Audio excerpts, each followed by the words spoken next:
There's a couple of things I really want to share with you today in terms of social media and mental health. I do think that social media is a tool that does require responsibility and discipline. I don't think that social media should be the first thing you see in the morning or the last thing you see before you go to bed, or something to run away to when you don't want to spend too much time with your family at dinner table. But I think working out what is social media for you is the first step to making any changes, any meaningful changes in your life as well as work. You just making a choice that social media is taking a particular function for me. It is also possible that you don't need it, or there's no particular function you want it to be playing, so turn it off. Some of my friends, for example, I've been having this conversation a lot, coming to the holidays especially, and a lot of people are saying that they're not quite sure what social media is for them. And I'm very not surprised, and it's taken some time to figure out as well. There are, of course, challenges with the technology itself, and I think blaming the technology for the challenges that we're experiencing isn't very helpful, because it is the tool in front of us that we can look at and decide whether you're going to not use it at all, or put it to some sort of work, some sort of use in your life. So I think I want to stress again how important it is to take some time, maybe there's holidays now, and have a feel for what is social media for you. It might be a very honest conversation with oneself. It's not maybe always very comfortable, and it might even feel a bit challenging, and you might need a bit more time. But identifying what is it doing for you and why would be a very helpful place to start. Three very practical things I actually want to mention, and I think these holidays, it would be extremely beneficial to start doing. And I think this is important for our mental health. I think having an honest conversation with oneself is a little bit challenging sometimes, and we might need someone else to help us get it out of us, or some other mediator or sort of like a therapist or a friend or someone you really trust. But while you're doing this work, I think there's another important thing to do is take your phone, which I just have right there, and go to your settings and turn off all notifications from your apps. So they, you still have your apps, and you just no longer have phone go bzz, bzz, bzz, when somebody is sending you a Facebook message. I've turned off all my notifications a while ago, a couple of years now. I think I left all messengers on, so when my Facebook messages, it buzzes, so hence I heard it buzzing. Emails got turned off finally as well, and even though I kept them for a while. But if you go into your settings in your phone and just turned off notifications for apps, just notifications, so the screen of your phone doesn't receive all the popping up stuff all the time, because the phone is there buzzing, and this constant reaching out for the phone is training you. You're reacting to it all the time. And if you having, say, emotional conversation in a group, for example, but today specifically you're feeling especially susceptible to negative opinion, and it is buzzing all the time, you're training yourself to associate it with that negative emotional feeling. Over time, many people start hating Facebook or their phones. And I want to help you feel less about your piece of technology, but rather leverage the technology in everyday life. Turning it off and not training yourself like the Pavlov's dog, connecting your mind to constant buzzing, could be very freeing. You don't have notifications anymore telling you that something new is coming out. So now you have to make a conscious decision. I'm going to put it away because I keep looking at it. So now that you don't have notifications, you are making conscious decisions to come back and look at your apps. And you would be allocating time for it as well. And that's something that I found very helpful using social media, of course, in my work every day.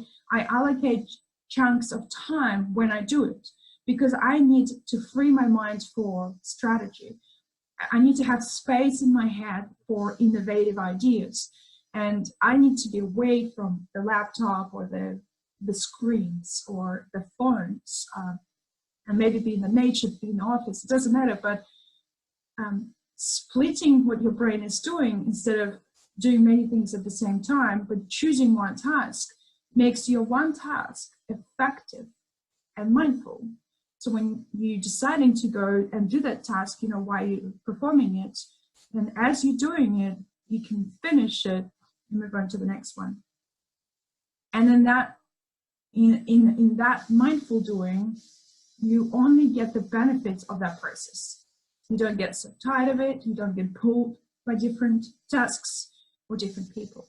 And of course, you have much more neutral attitude towards your social media and your tools. So turning off your notification, even for your emails and messages, could be challenging at first, actually. I done it a few years ago, but I remember turning off emails first. It was no problem with social media at all. But I felt that emails was for me, was the space where urgency comes in. So I had to be always notified of a new email, but with so much spam, of course. And emails are not urgent. I think a phone call can sometimes identify something more urgent or something that is more pressing. But if something is put in email, it's clearly not an urgent sort of house on fire situation. And that really helped me make myself more deliberate when I'm checking my messages. It's amazing what it does to your mental state and how amazing it is for the mental health improvement.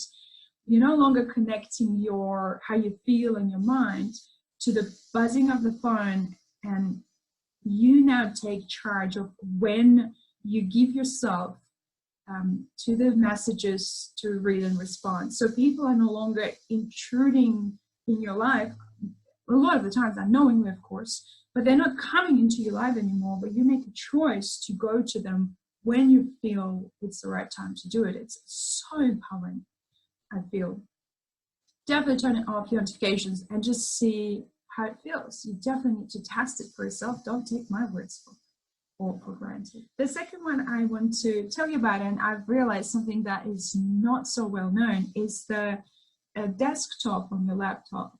If you have a problem of having Facebook opened, or you go back to it a lot while checking emails, and if you are feeling that it is in some way a challenge or has become a little bit more difficult, or you feel very tired having it opened, whatever else is just giving you that nudging idea that you should probably get off it, a great tool would be to download Newsfeed Eradicator, a Newsfeed Eradicator or Facebook Newsfeed Eradicator. It's for your browser in the internet. It's an extension. It's free. You download it and it just pops up on top of your browser. And every time you open Facebook, it's just a white screen. It gives you some quotes for fun, I guess. But you don't have your feed, so you can't scroll through it and you can't see what people are doing. If you want to check out what people are doing, just type in their names in the search, of course, and go and see what they're doing. But you don't have the whole bombardment of it. This is once again to make your visit to social media a lot more deliberate and a lot more meaningful. And it's a huge liberation from the word just left my mind, from impulsive conversations and impulsive consumerism. It really helps to make a choice that now is finished all, or particular time of the day now, I'm going to go and spend some time with social media. And that is, of course, after you've decided what social media is for you. And myself, who has Facebook, for example, opened all day long on my screen as I'm working. I always have a window opened with it. I just at least cannot see anything popping up, but it's always there. And as I'm doing my work, I can always come back, do a particular task I need to do, and go back to my work. And it makes it, it actually gives me empowerment. I feel like I'm in control of that particular tool. I don't care what advertising is there on. They're not targeting me with anything because I've got the tool that's blocking it all. I can't see anyone having their farewells or baby showers or maybe conversations that might even trigger some emotional reactions, like social change, a lot of social change, and a lot of strong, impactful conversations around, climate change or feminism, or something that I might find interesting to get involved with or emotional to get involved with.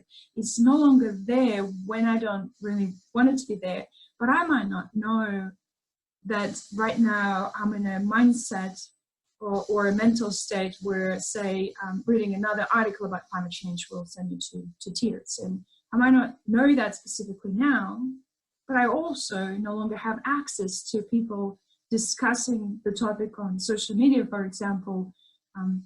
So I don't need to worry about accidentally bumping into it, how am I going to feel, and hence dislike the tool itself. I have the power of still having it there and not getting involved in it.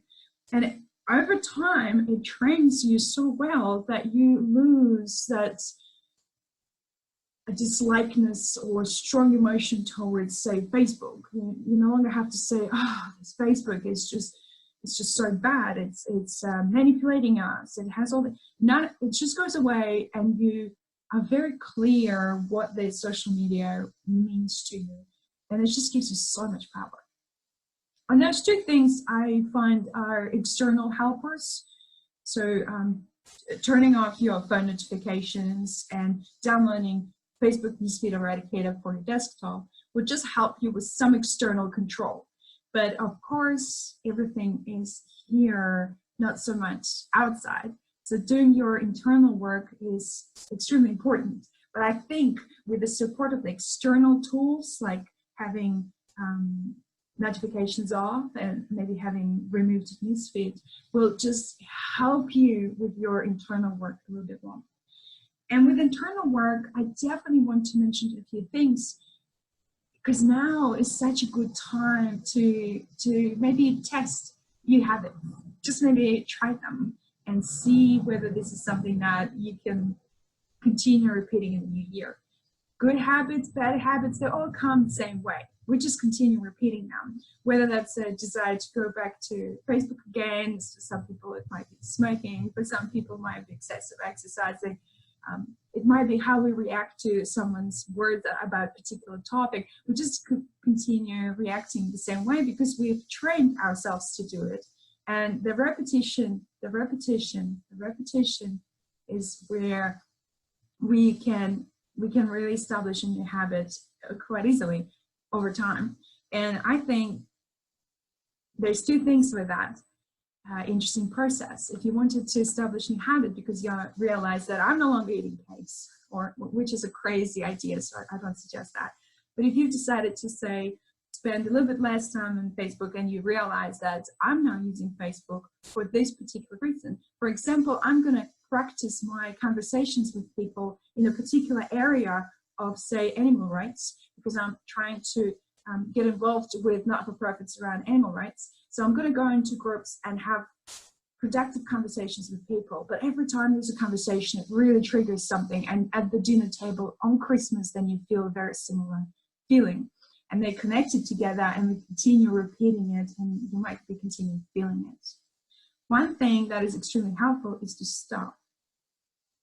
Once you're in the conversation you're in, and you're having the feeling you're having, pause. Just having that stop and breathe in the moment can just give a bit of room. Instead of jumping into the next reply and conversation, give yourself a tiny bit of room. Over time, a bit more. You might sometimes close your phone and not have a response to that person about how stupid their opinion is. And it might be, and maybe not, but it doesn't matter. It's the your mental state and your response and how you feel is what I think is really important around social media. I made a note about pausing and watching the conversation and yourself as you're in the conversation, which means, of course, slowing down a lot, is extremely helpful for our well-being. And it really helps to change the attitudes towards social media as well and empower your own use of social media, but also take control of this thing that sometimes goes all over the place and take it a bit more control over how we feel about those conversations. It can expand how we now view many different topics, opening up something that maybe wasn't there before. Optimizing health is another great tip for this Christmas. I know there's a lot of eating and drinking and over the New Year's as well.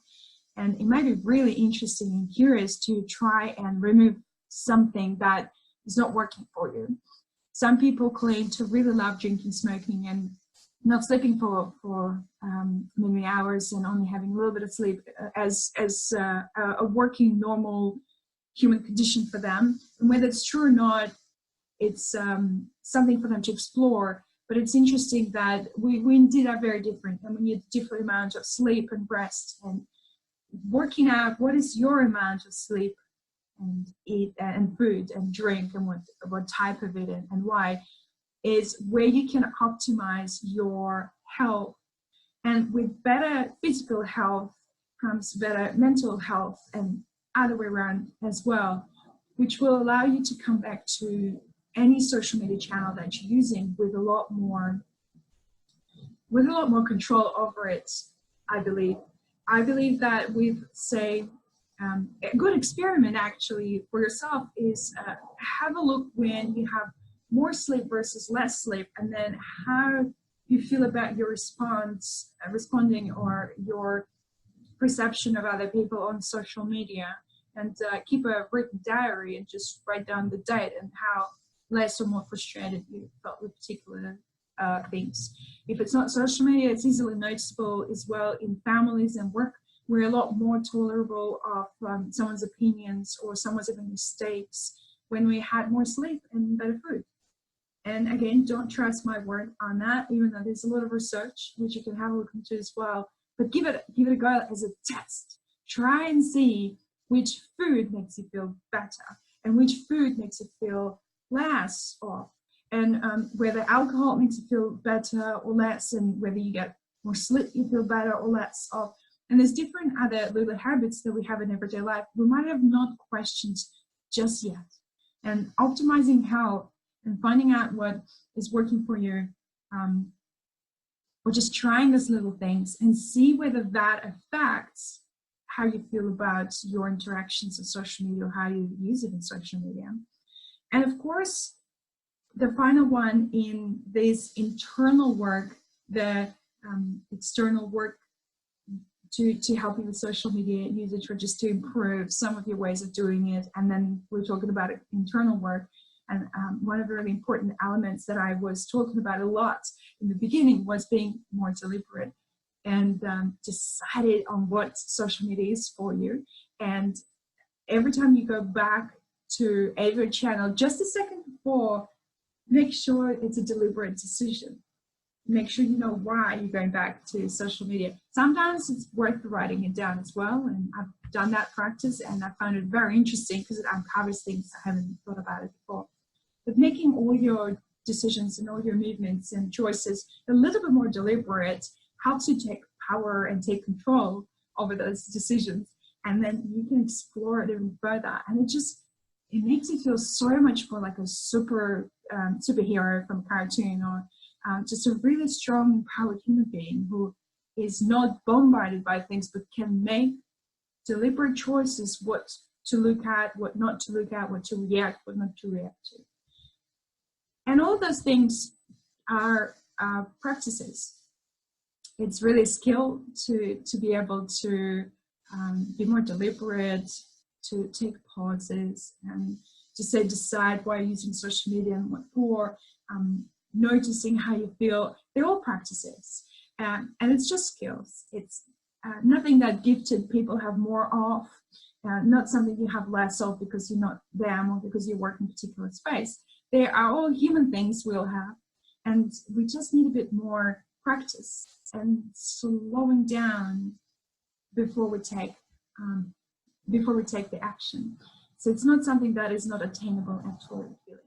So, and of course, test and try some of the internal stuff and see whether that just makes you feel more empowered. See if there's any difference in how you feel now versus how you felt before. Try pausing before your response and try slowing down when responding, and optimizing your health, looking into having different type of food in your diet, or maybe having less alcohol, maybe more sleep, and test those little things that are easy to tweak in our everyday life, and just compare with what you felt before. Because there's only one way for you to know what is going to be working for you. There's only one way to know what will work for you in the new year, and how to really kick off strong and finally get to those goals a lot easier with less of the friction, and really a lot smoother, is to test some of the things now and see what feels right for your next step, what feels smoother and more empowering, and then continue repeating it. Because good habits come the same way as bad habits. We just continue repeating them and trying them again and again. And every time